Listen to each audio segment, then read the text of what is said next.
want to read it? That's a first-rate story.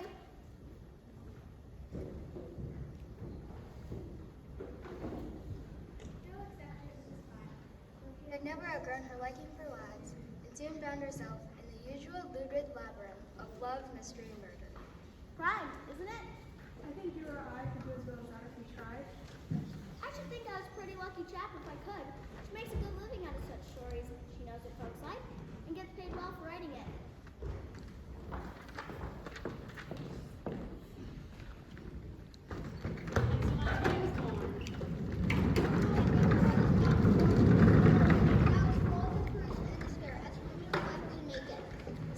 Is a long time to wait, and an even longer time to keep a secret. But Joe did both. He was just beginning to give up hope when a letter arrived. Everyone, come quick! Of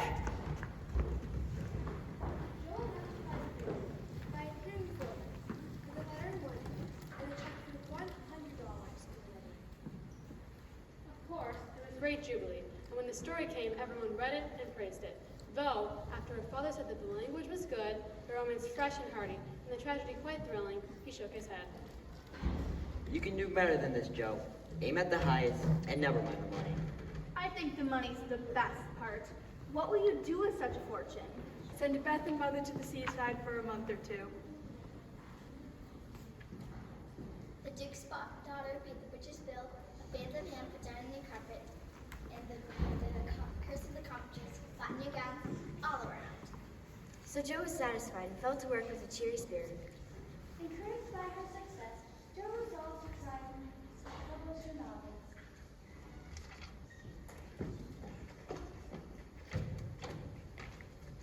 Don't spoil your book, my girl, for there is more in it than you know. It seems to me that Joe would profit more by taking the trial than by waiting.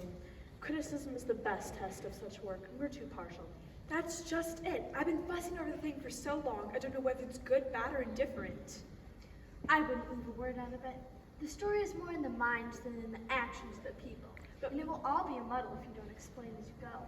But Mr. Allen says, leave out the explanations and let the characters tell the story. Do as he tells you. He knows what will sell, and we don't. Now, Beth, what do you think? Well, I should like to see it printed soon.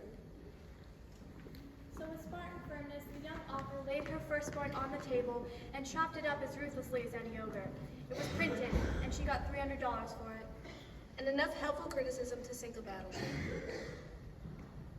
You said criticism would help me, but how can it be so contradictory? This man says, an exquisite novel, full of truth, beauty, and earnest. The next says, a novel full of unnatural characters, spiritualistic ideas, and morbid fantasies. Another says, it's one of the greatest American novels in years. I know better than that. And then this says, this is a dangerous book. Dangerous? Well, I suppose not being a genius like Keats won't kill me. When I'm ready, I'll up and try it again.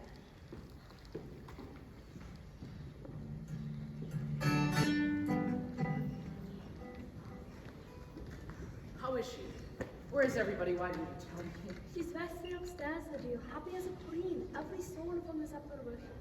We didn't want no hurricanes now. They'll stay here and they'll send them down.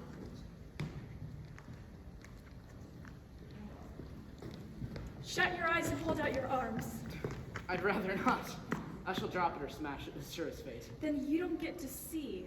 I will. Only you must be responsible for damages. Twins! By Jupiter, take them quick, somebody. I'm gonna laugh, and I'll drop them. I wouldn't have you told, for I set my heart on surprising you. I was never more staggered in my life. Are they boys? What are you going to name them? Let's have another look. Boy and girls. Aren't they beauty? Most remarkable children I've ever seen. Which is which? I put a pink ribbon on the girl and a blue on the boy. French fashion, so you can always tell. Kiss them, Uncle Teddy. I'm afraid they mightn't like it. Of course they will. They're used to it by now.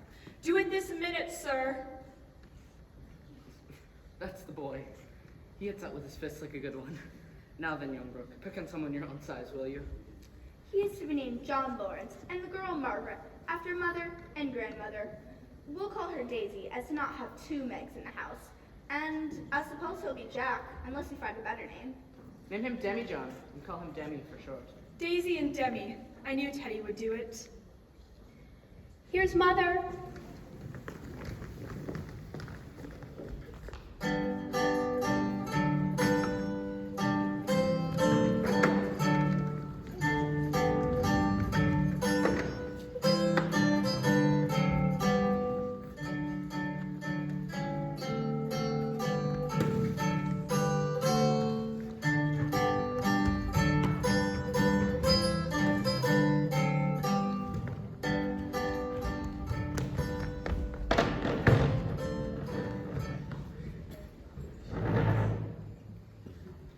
Come, Joe, it's time. For what? You promised to make half a dozen calls with me today. I've done a good many rash and foolish things in my life before, but Yes, you did. It was a bargain between us. I was to finish the drawing a bet for you, and you were to go properly with me. if it was fair, there's a pile of clouds in the east. It's a debt we owe to society, and there's no one to pay it but you and me. Oh, all right.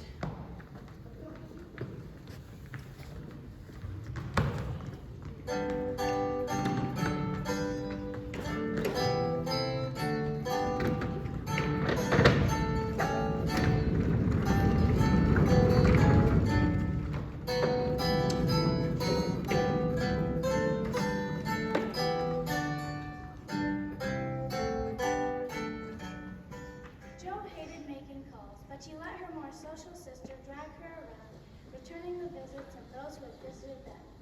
Last on the list was Aunt March.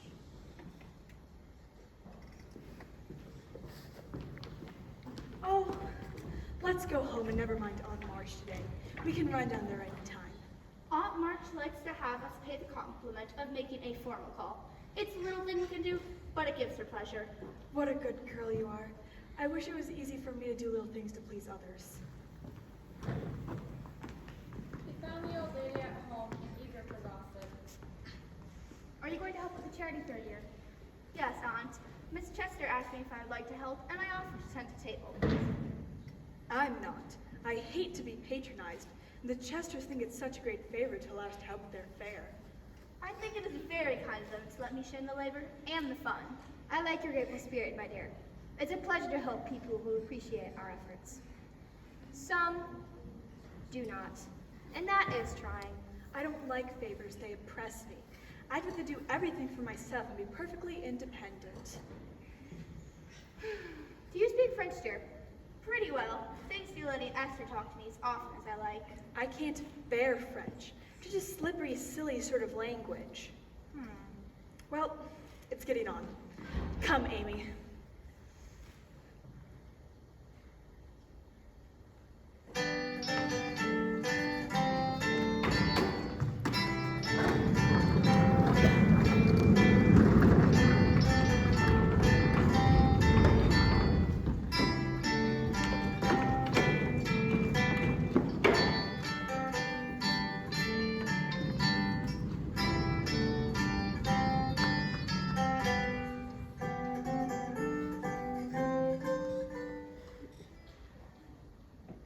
Oh, what is it, Marmee? Aunt March is going abroad next month and wants... Me to go with her. No, dear, not you. It's Amy. Oh, Mother, she's too young and it's my turn first. I've wanted it for so long. I'm afraid it's impossible, Joe. Aunt says Amy, and it's not for us to dictate. But it isn't fair. I do all the work and Amy has all the fun. I'm afraid it's partly your own fault, dear. Here she writes, I planned at first to ask Joe, but as favors burden her and she hates French, I think I won't venture to invite her. Oh, my abominable tongue. Why can't I learn to keep quiet? Joe, dear, I'm very selfish, but I couldn't spare you, and I'm glad you're not going quite yet.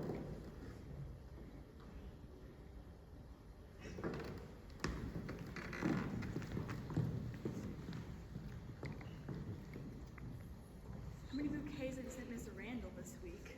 Not one. On my word. She's engaged. I'm glad. That's one of your foolish extravagancies, sending flowers and things to girls for whom you don't care two pins. Sensible girls for whom I do care whole papers and pins won't let me send them flowers and things. So what can I do? You do flirt desperately, Teddy. I would give anything if I could enter. So do you, as I can't.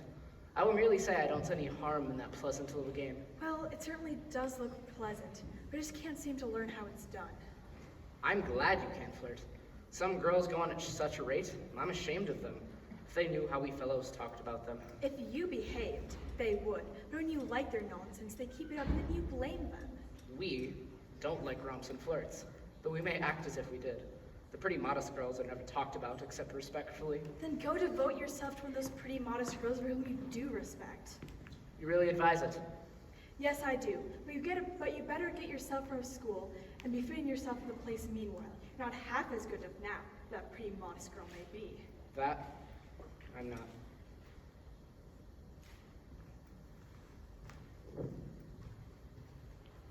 Marmee, I want to go away somewhere this winter for a change. Why, Joe? I brood too much of my own small affairs. I need stirring up. I like to hop little ways and try my wings. Where will you hop? To New York. You know Miss Kirk wrote to you for some respectable young person to teach your children and sew. My dear, go out to work in that great boarding house? But you're writing. I shall see and hear a great many of new things, bring come quantities of materials to write with. Are these your only reasons for this sudden fancy? Well, I'm afraid Laurie's getting too fond of me. Then you don't care for him? I love the dear boy, and I'm immensely proud of him. As for anything else, it's out of the question. I'm glad of that, Joe. Why? As friends, you are very happy, and your frequent quarrels soon blow over. But I fear if you should be mated for life, you would both rebel. For you are both too fond of freedom and too proud. You're sure of this feeling for you? Well, he hasn't said anything, but he looks a great deal. I better go away before anything comes of it. I agree with you. If it can be managed, you shall go.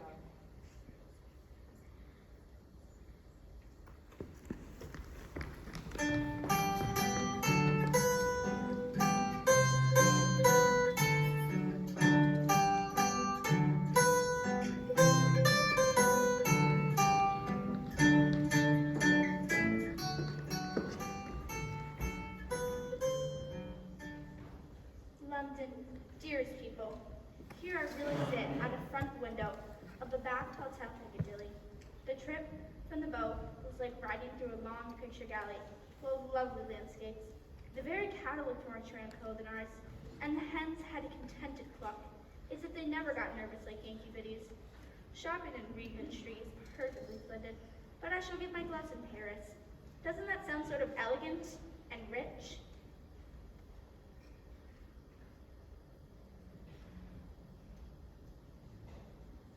November. Dearest Marmee and Beth, Miss Kirk welcomed me so kindly I felt at home at once. The two little girls are pretty children, rather spoiled, I fancy. They took to me after telling them the 7 bad pigs. Today I saw something I liked. As I stood waiting at the head of the stairs for a little servant girl to lumber up, I saw a gentleman come along behind her, take the heavy load of coal out of her hands, and carry it all the way up, with a kind nod in a foreign accent. It goes better so. Little back is too young to have such heaviness. Mentioned it to Mrs. Kirk.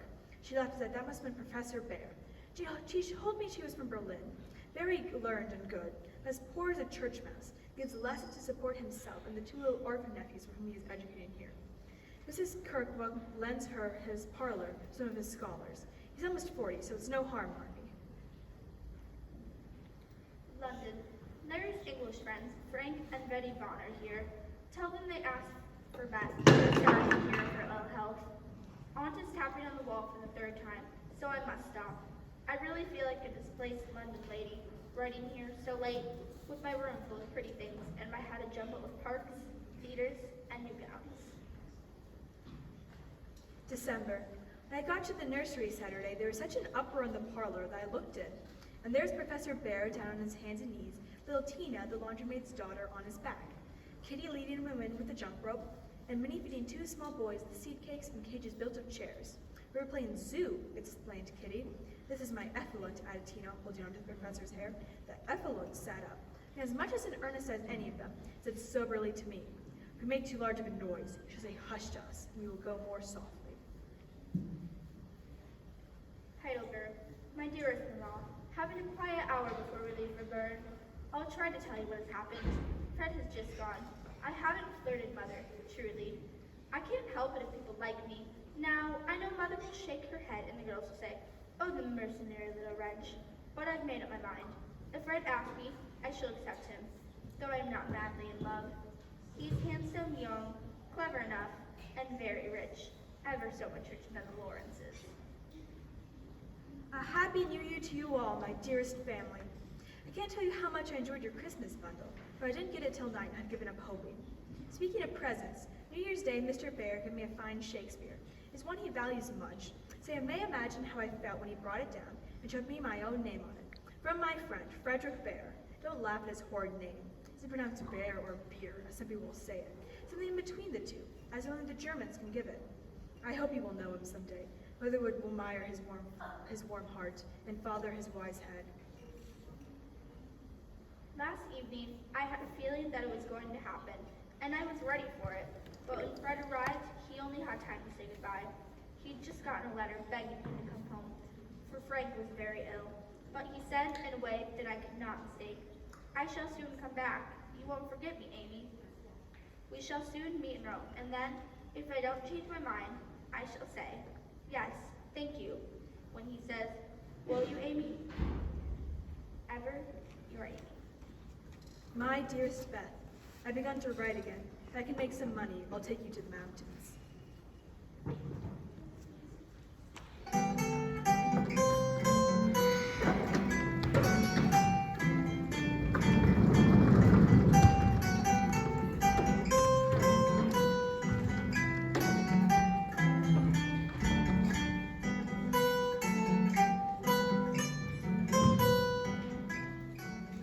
Excuse me, I was looking for the Daily Volcano office. I wish to speak to Mr. Dashwood. He was, eh? A friend of mine desired to offer a story, just as an experiment. Not a first attempt, I take it. No, sir. She won a prize for the tale in the Blarney Stone banner. Oh, did she?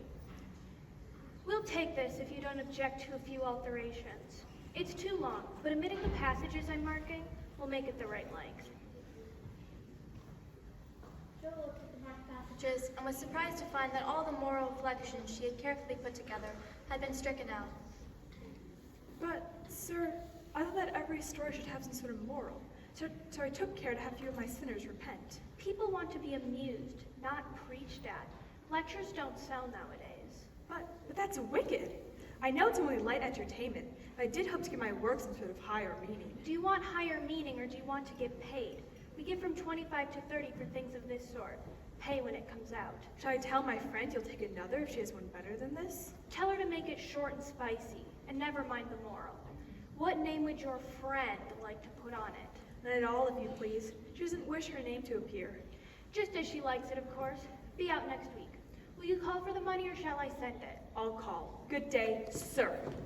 Poor and proud, as usual. But she'll do.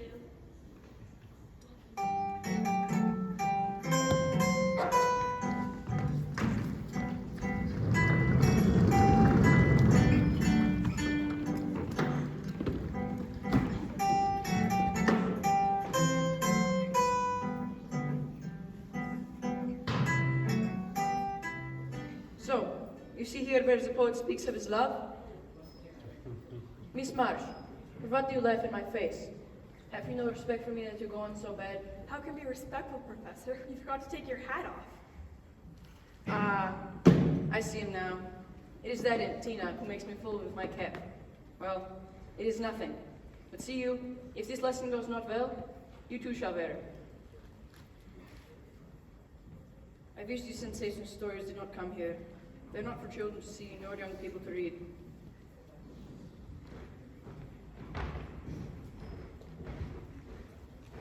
Jo fancied the thing was a volcano. It was not, however, and in panic subsided that she remembered that even if it had been, to have her own tales in it, there would have been no name to betray her. She'd betray herself, however, by her look and her blush, for the professor saw a good deal more than people fancied. Yes, you are right to put it from you. I do not think that good young girls should see such things. They are made pleasant to some, but I would rather give my boys gunpowder to play with than this bad trash. All may not be bad, only silly, you know. If there is a demand for it, I don't see any harm in supplying it. There is the demand for whiskey, but I think you and I don't care to sell it. Shall we go on, sir? I promise I'll be very good and proper from now on. I shall hope so, but I must leave you to attend my little nephews.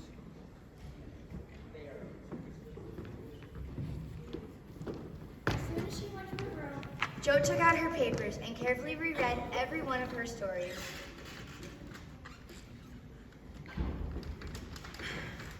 They are all trash. Those would be worse trash if I go on, which is more sensational than the last.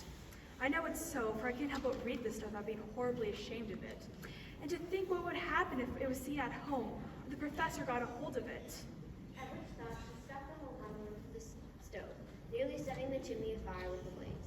These adventures aside, it was a pleasant winter and a long one, for she did not leave Mr. Kirk till June. Everyone felt sorry when the time came.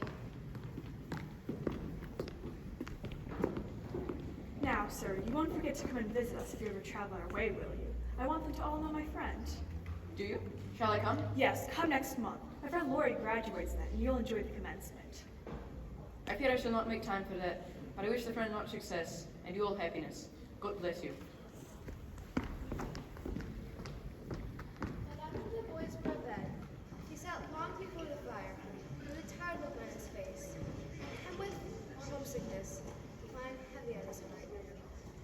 Early as it was, he was at the station the next morning to see Jo off, and thanks to him, she began her journey with a pleasant memory of a familiar face, a bunch of violets to keep her company, and best of all, the happy thoughts. I've made a friend worth having, and I'll try to keep him all my life.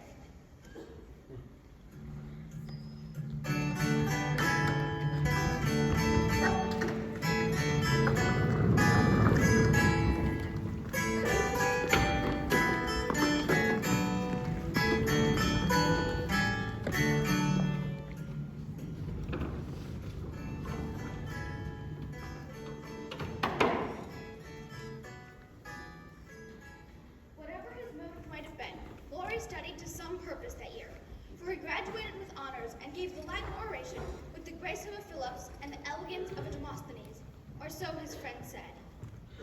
I've got to stay for this confounded supper, but I shall be home early tomorrow. You come and meet me as usual, girls. I'll march before you, playing Hail the Conquering Hero Comes on a Jew's harp.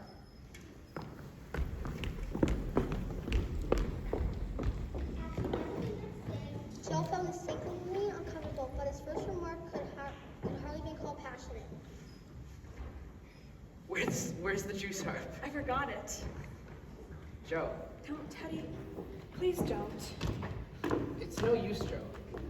We've got to have it out, and the sooner the better for both of us. See what you like then. I'll listen. I've loved you ever since I've known you, Jo.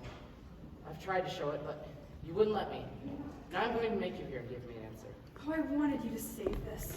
I thought you'd understand. Oh, but girls are so queer, you never know what they mean. They drive a man out of his wits just for the fun of it. I don't. I never wanted you to care for me so, and I went away to keep you from it. I only loved you all the more. And I hope you could love me, but I'm not half good enough. You are. You're a great deal too good for me. I don't know why I can't love you as you want me to. I've tried, but it'd be a lie to say I do when I don't. Really? Truly, Jo? Really, truly, dear. You'll be sorry someday, Jo. Where are you going? To the devil! Teddy, I wish I could.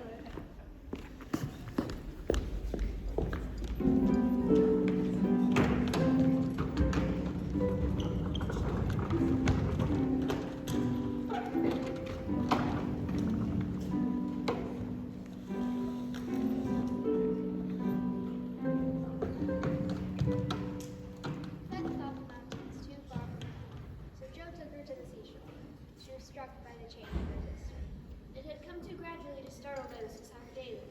To eyes sharpened by absence, it was very plain, and a heavy weight fell on Jo's heart. Oh, Beth. Jo, dear, I'm glad you know. I tried to tell you, but I couldn't. Beth, no. I've known it for a while now, and I'm used to it. It's not so hard to bear. Have you been keeping it to yourself all this time? Well, at first, I tried to think it was my imagination. When I saw you all so well and strong and full of happy plans, it was hard to feel that I could never be like you. And then I was miserable, Jo. Oh, Beth, didn't let me help and comfort you? I wasn't sure. No one said anything, and I hoped I was mistaken. It would have been so selfish to frighten you all when Mommy was so anxious about Meg and Amy away, and you so happy with Lori. At least, I thought so then. But you will get well. You must. I try, but it's like the tide, Joe. When it turns, it goes slowly, but it can't be stopped. You'll tell them when we go home? I think they'll see it without words. I don't want any secrets, and it's kinder to prepare them. Meg has John and the babies to comfort her, but you must stand by Father and Mother, won't you, Joe? I'll try, but Beth, don't give up hope yet. I won't let you think it's true. I have a feeling I was never intended to live long. I never made any plans about what I'd do when I grew up, and I couldn't imagine myself anything but Beth, trying to get back at home, of no use anywhere but there. I never wanted to go away, and the hard part now is leaving you all.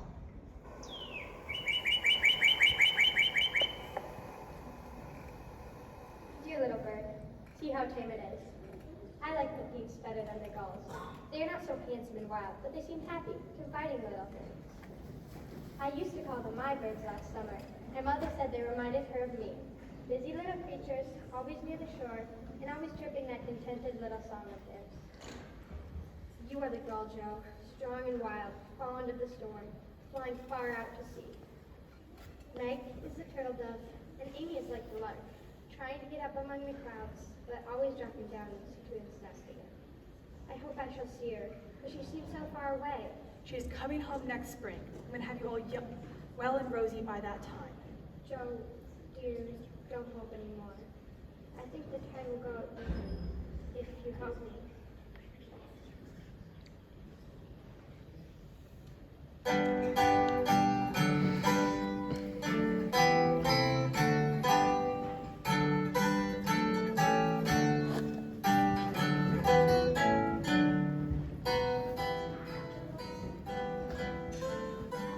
Triumphant graduation and his miserable failure at love, his grandfather persuaded him to go abroad and forget.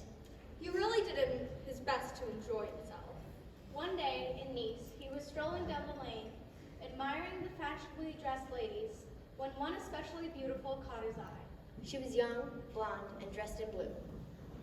Amy? Oh, Lori, is it really you? It really is. When did you come? Where are you staying? How's your grandfather? Very well. Last night, met the Chauvin. Tell me about yourself. I was going for a walk the other day and feeling so lonely.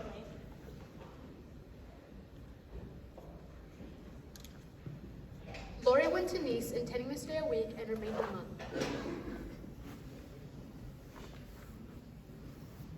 Amy Rose Daly possesses Lady St. Catherine's. Lori, when are you going back to your grandfather? Very soon. You've said that a dozen times. Short answer, save trouble. He expects you. You really ought to go. I know it. Then why don't you? Natural depravity, I suppose. Natural indolence, you mean. What would Joe say if she saw you now? As usual. Go away, Teddy, I'm busy. I've got a new name for you. It's Lazy Lawrence.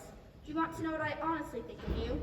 Pining, to be told. Well, I despise you. Why, if you please?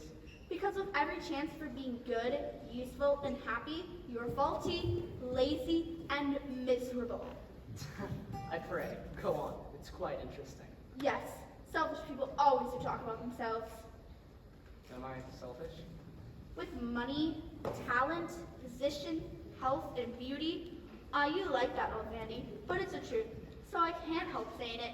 You can find nothing but to dawdle, and instead of being the man you ought to be, you are only... St. Lawrence and a gridiron. I knew you'd take it so. You then tell us we're angels, but the instant we try to do you good, you laugh at us and won't listen. I will be good. Oh, I will be good. Aren't you ashamed of a hand like that? It looks like it never did anything but wear Jovin's best gloves and pick flowers for ladies. At least there are no diamonds or big steel rings on it. Only the old one Joe gave you. I wish she was here to help me now. So do I. They ought to have told me. She wouldn't be kind to you? She was kind, but not in the right way. And it's lucky for her she didn't love me if I'm the good-for-nothing you think me. But it's her fault, and you may tell her so.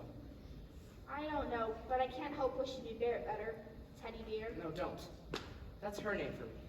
Wait till you try yourself. Do you think Joe would despise me as you do? Yes, if she saw you now. Why don't you do something splendid and make her love you? I did my best, but It was no use. Graduating, well, you mean? That was more than you ought to have done, for your grandfather's sake.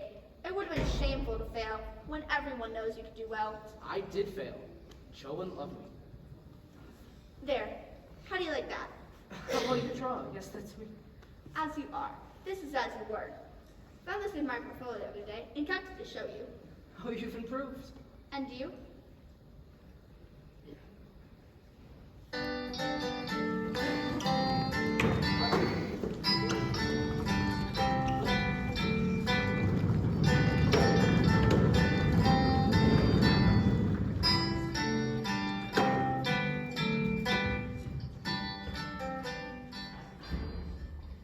My dearest Beth, sitting patient in the shadow, the blessed light shall come.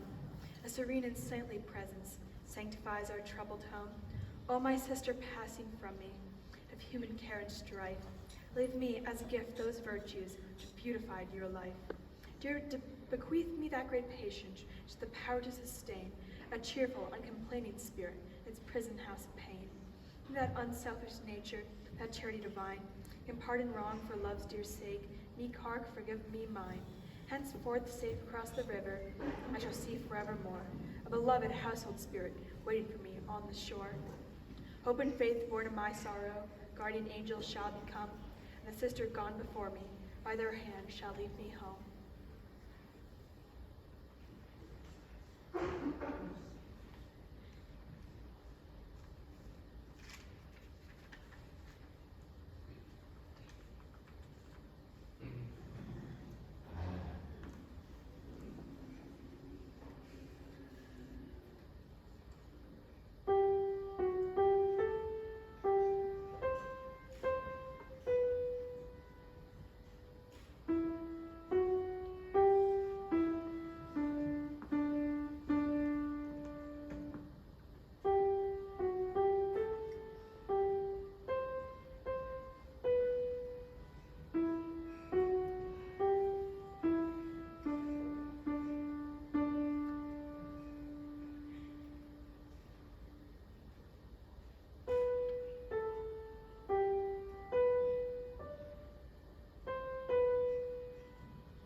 Have I meant all that to you, Joe?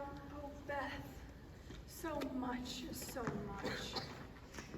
Then I don't feel like wasting my life. And now, when it's too late to do better, it's such a comfort to know that someone loves me so much and feels as if I'd help them. More than anyone in the world, Beth. I used to think I couldn't let you go, but now I'm learning that even death can't part us. I know it can't, and I don't fear it any longer.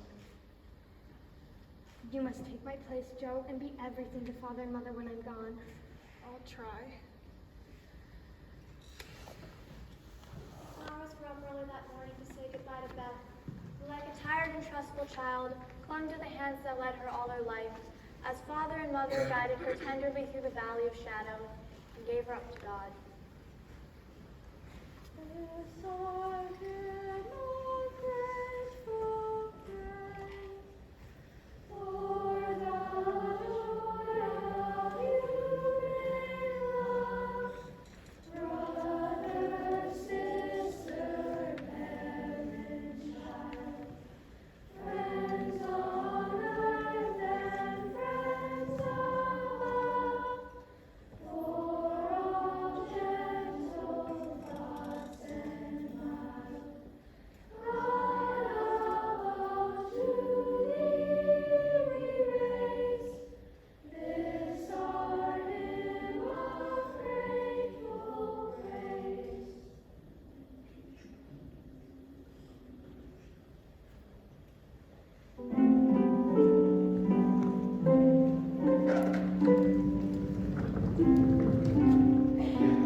first time in many months, the fire was out, and my accustomed place in the corner was empty, and the room was still. The birds sang on a budding bough, and the snowdrops blossomed freshly at the window. The spring sunshine streamed in like a benediction over the placid face upon the pillow. We who loved it, Beth smiled through her tears and thanked God our Beth was well at last. Amy, Oh, Lori, I knew you'd come for me. I came as soon as I heard. I wish I could say something to comfort you, but I know. Beth is well and happy, and I mustn't wish her back. I dread going home as long as I miss them all. We won't talk about it now. It makes me cry. I want to enjoy you while you stay. You needn't go back, need you? not if you want me to. Oh, Lori, so much. Canada law seemed to have broken down all the barriers between Laura and Amy, and from that moment on, they were nearly always together. They went for walks, attended balls, and went for a rose on the lake.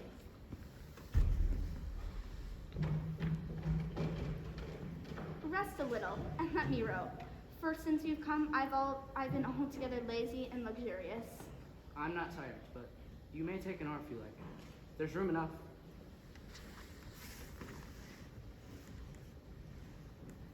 How will we pull together, don't we? So well that I wish we might always pull in the same boat. Will you, Amy?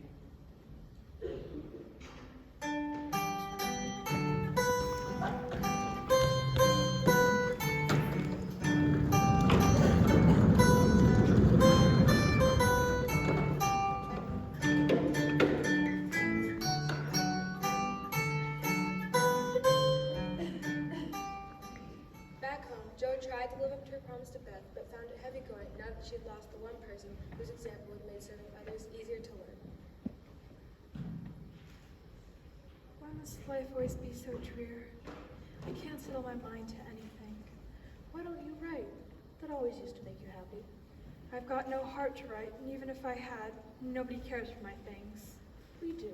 Write something for us and never mind the rest of the world. I don't believe I can.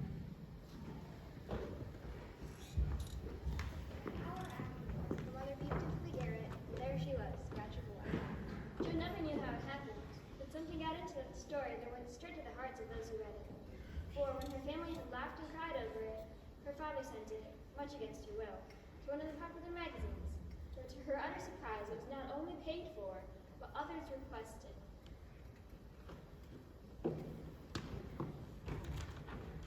I don't understand it.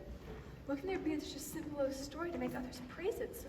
There is truth in it, Joe. That's the secret. You have found your style at last. You grow with no thought of fame and money, and you put your heart into it. If there is anything good and true in what I write, I owe it all to you and Mother. And Beth. So taught by love and sorrow, Joe wrote her little stories and sent them away to make friends for themselves at home, finding it a very charitable world to such humble wanderers. But they were kindly welcomed and sent home like dutiful children, like comfortable tokens, dutiful children whom good fortune overtake.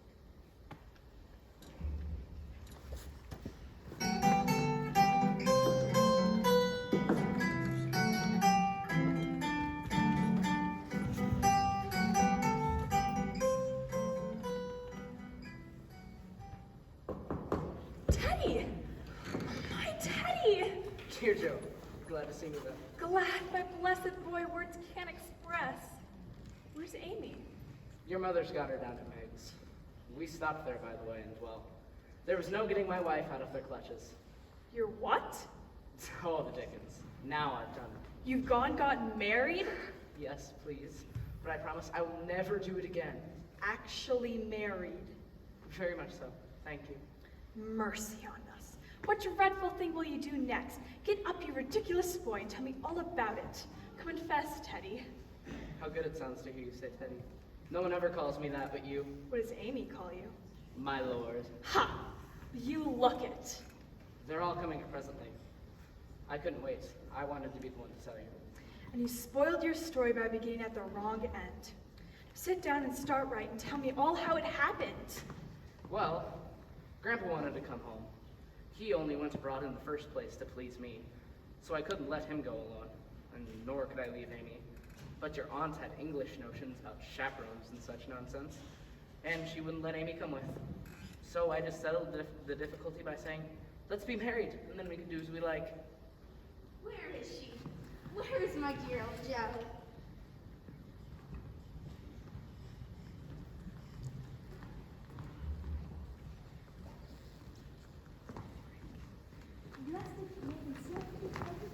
And in a relish inside to see her settling fine fiddle.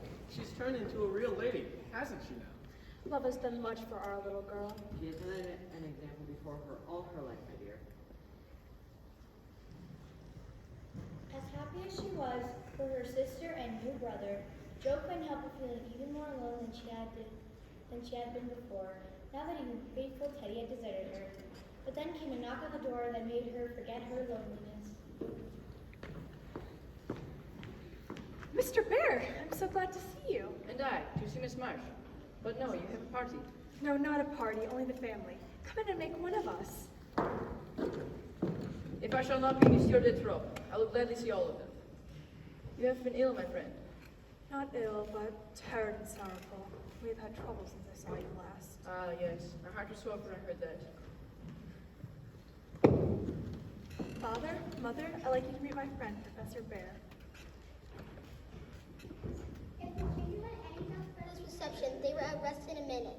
As the evening wore on, Mr. Bear sat looking about him with an air of a traveler who knocks at a strange door and when opens finds himself at home.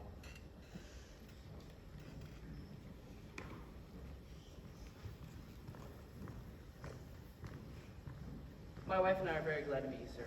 Please remember that there is always welcome waiting for you. I too shall go, but I shall gladly come again. If you will give me leave, dear madame, for a little business in the city will keep me here some days. Of course. I suspect that was a wise man. I know he's a good one. I thought you might like him.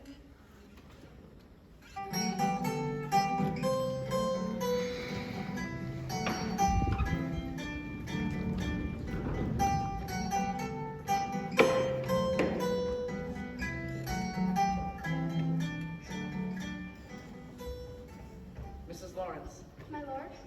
that man intends to marry our Joe. I hope so. Don't you, dear?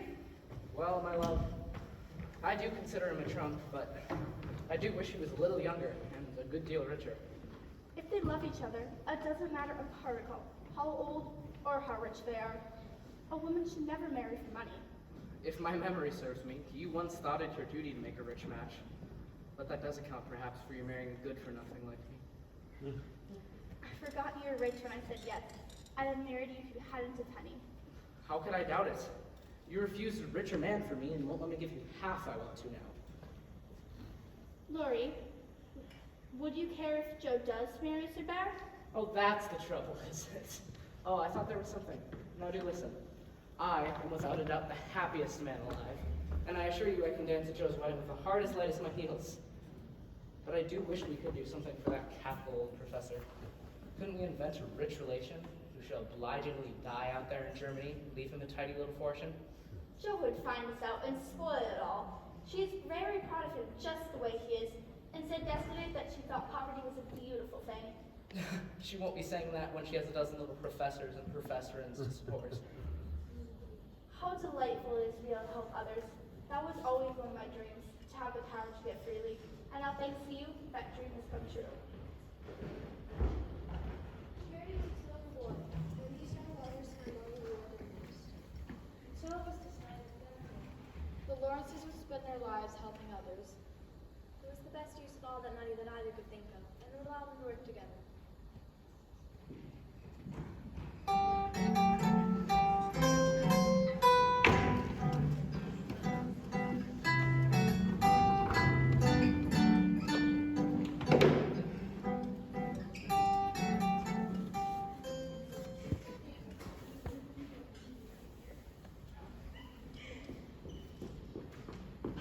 Better take the umbrella, dear. It looks like rain. Yes, Marmee. I gotta go into town and grab some paper. Do you want me to grab you anything? Yes, I would like some twill silesia, a paper of number 9 needles, and 2 yards of narrow lavender ribbon. If you happen to meet Mr. Bear, bring him home to tea. I quite long to meet the dear man.